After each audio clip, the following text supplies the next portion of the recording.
So some key components for central systems. Basically, you're going to need your roof fans. You'll have vertical shafts. You'll have some horizontal takeoffs depending on your layouts of your apartments. And you'll need some grills in the sidewalls or the ceilings in each apartment. It's for code, it's an all or nothing thing. It's either continuous venting or intermittent. We're talking about passive house, so we're talking about continuous.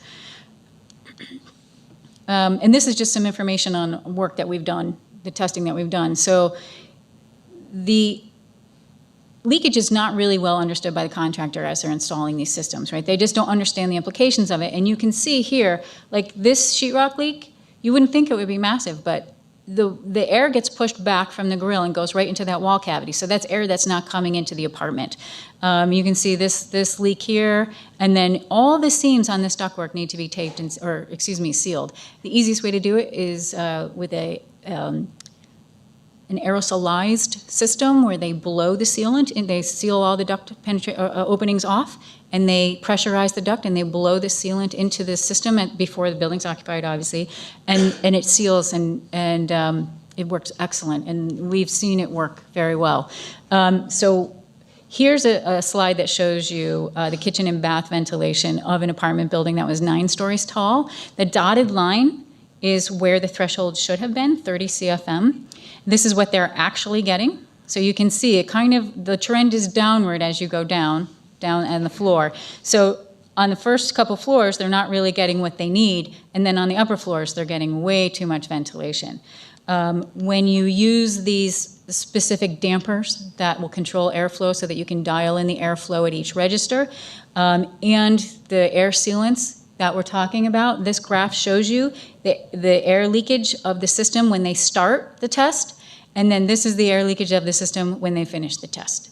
Okay, so they have their computer hooked up and they're watching, and they can see what the air pressure is on the ductwork, and they come up with this graph. So after this was done to that building, these are the new levels. So the red is the pre-retrofit line for the kitchen, and the blue is the post-retrofit line. So you can see that the air sealing is really crucial to making sure that these systems are balanced.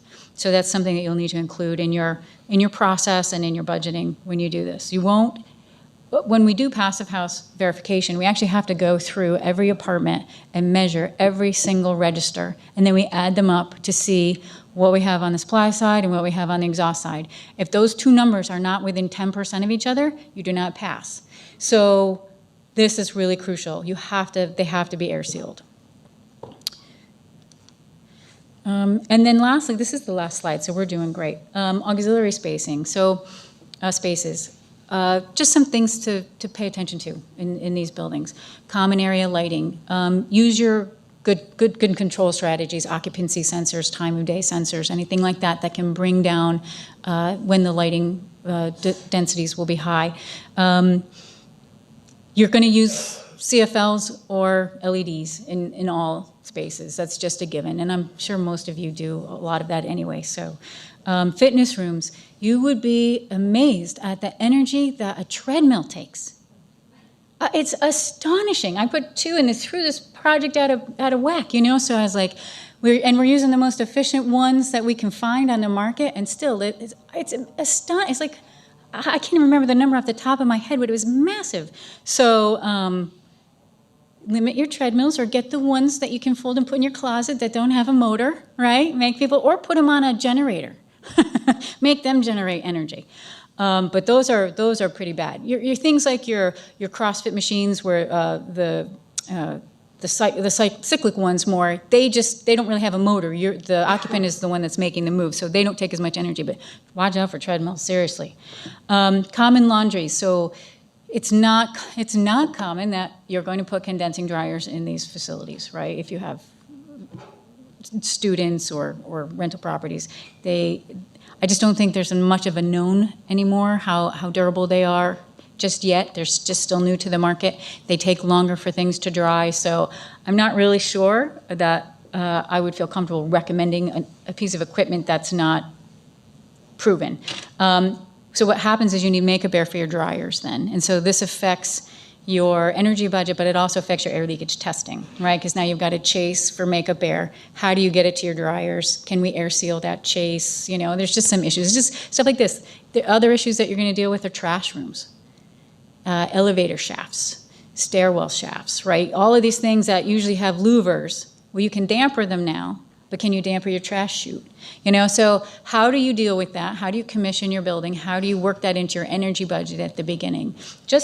They can all be dealt with. It's just a matter of knowing that they have to be dealt with at the beginning so you don't get caught off guard as you go.